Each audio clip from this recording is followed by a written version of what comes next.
Hello दोस्तों, आप सबों को स्वागत है आज के इस वीडियो में। तो आप सभी को कैसे हैं? आशा करते हैं आप लोग अपने अपने घरों में सुरक्षित होंगे और अपना ध्यान दे रहे होंगे। तो आज का जो वीडियो है, आज का जो टॉपिक है वो है आपका नालंदा विश्वविद्यालय से संबंधित।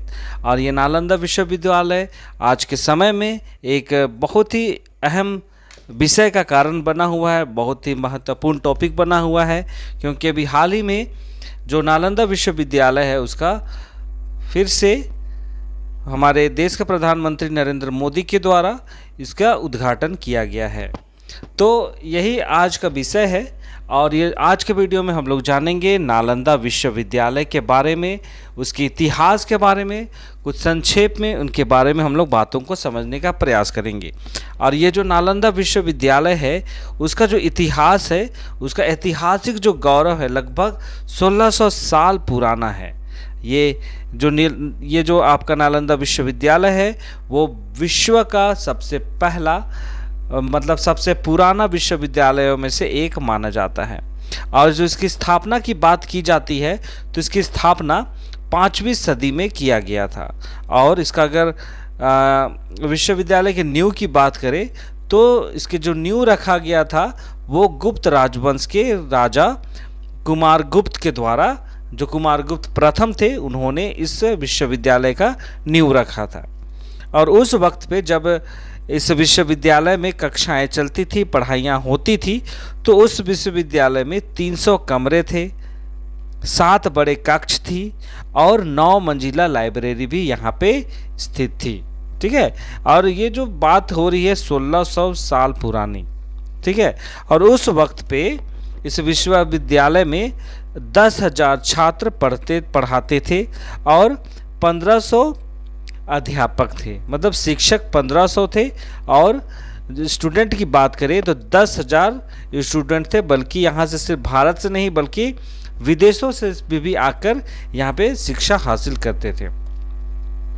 ठीक है, और 7वीं सदी की बात है, उसमें चीनी यात्री वेन सान ने नालंदा विश्वविद्यालय से शिक्षा हासिल की थी और यहीं से उन्होंने अपनी डिग्री हासिल की थी। ठीक है, तो चलिए आज के वीडियो में हम लोग जानेंगे नालंदा विश्वविद्यालय के बारे में।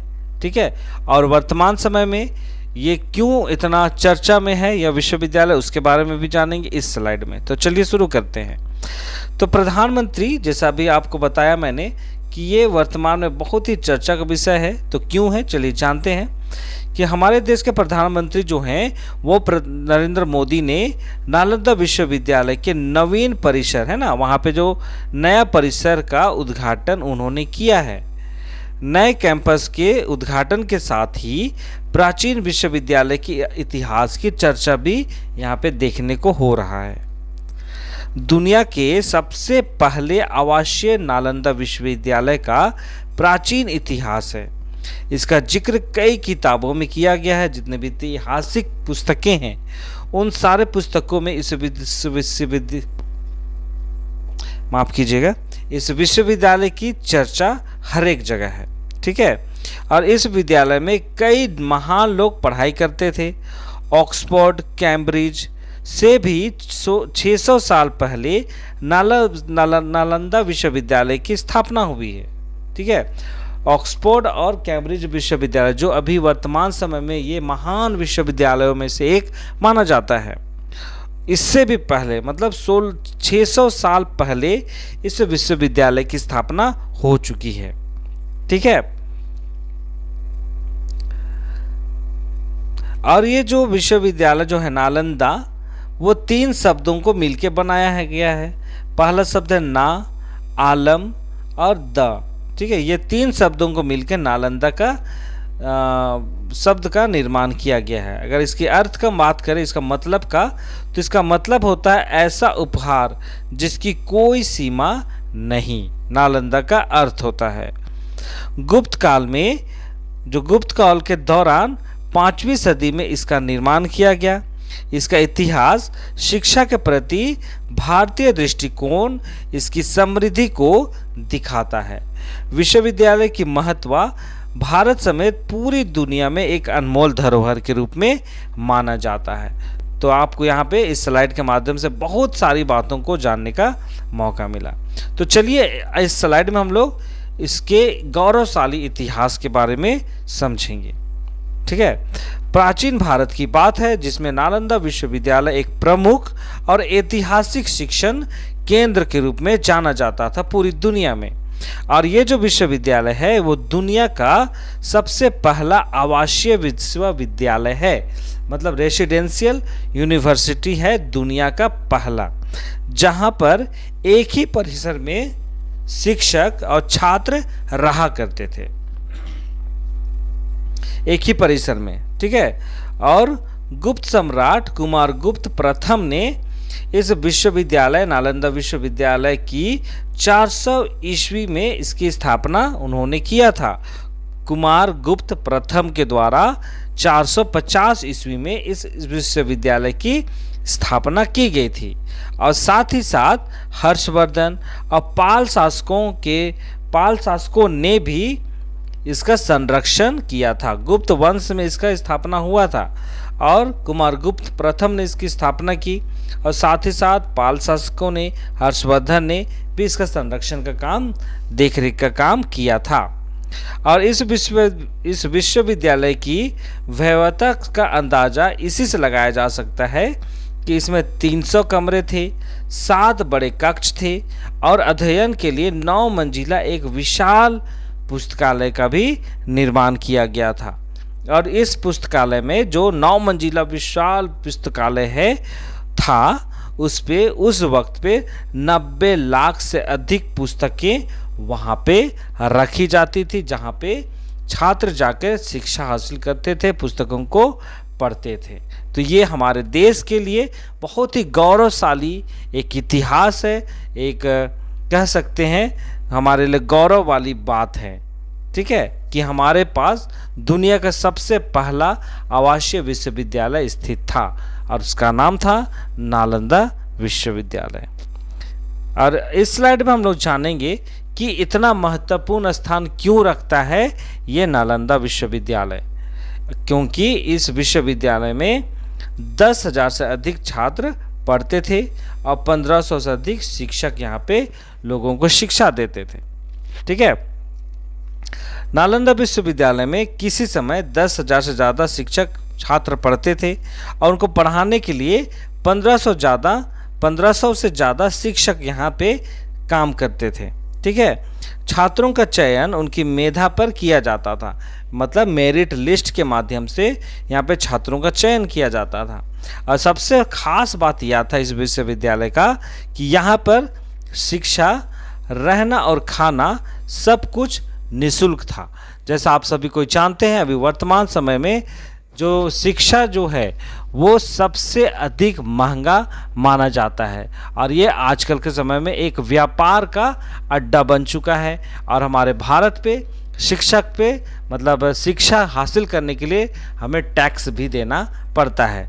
लेकिन उस वक्त पे 450 ईस्वी की बात है, उस समय इस विश्वविद्यालय में लोग रहना, खाना, पीना और पढ़ना सब कुछ निःशुल्क था। उन्हें किसी भी प्रकार का पैसा देना या फी देना नहीं पड़ता था।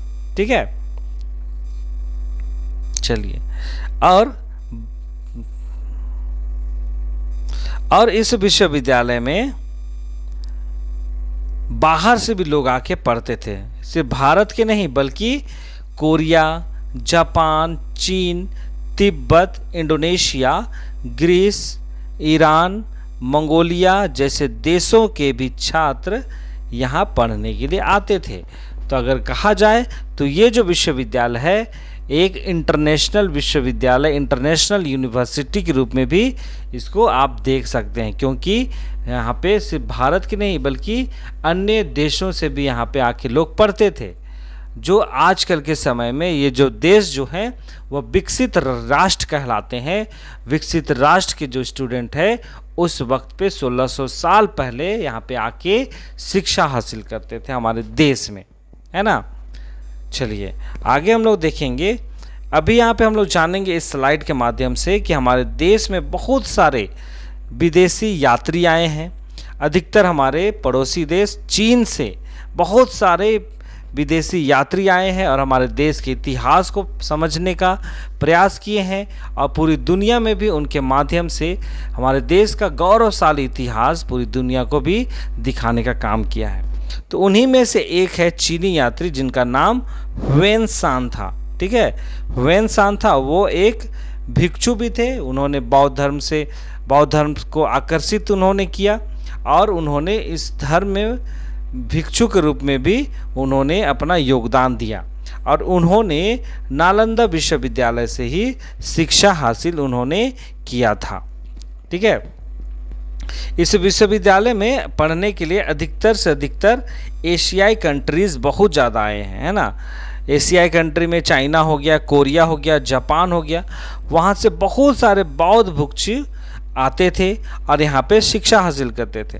अगर इतिहासकारों की बात अगर मानेंगे तो 7वीं सदी में चीनी भिक्षु ह्वेन सांग भी यहाँ से शिक्षा ग्रहण उन्होंने किया था।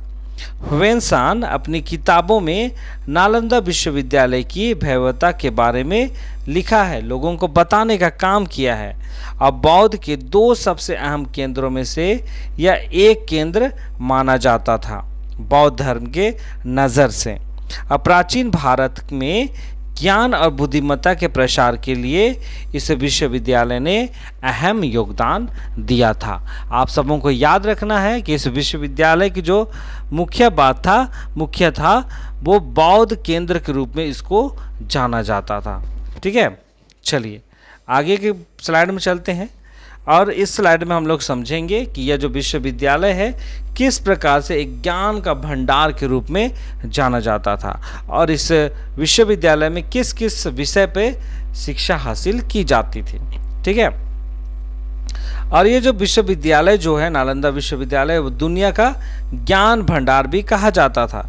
क्यों कहा जाता था? इसलिए कहा जाता था क्योंकि इस विश्वविद्यालय में ना सिर्फ धार्मिक ग्रंथ की शिक्षा हासिल कराई जाती थी बल्कि धार्मिक ग्रंथ के साथ साथ धार्मिक विषय के साथ साथ literature, theology, logic, medicine, philosophy, astronomy जैसे कई विषयों की यहाँ पे पढ़ाई की जाती थी और उस समय इन विषयों की पढ़ाई यहाँ पे होती थी, वो कहीं भी नहीं पढ़ाए जाते थे उस वक्त पूरी दुनिया में। आज इतने सारे डेवलप्ड कंट्रीज़ हैं, वहाँ पर भी उस वक्त पे इतनी बड़ी शिक्षा नहीं दी जाती थी जो हमारे देश भारत में दिया जाता था।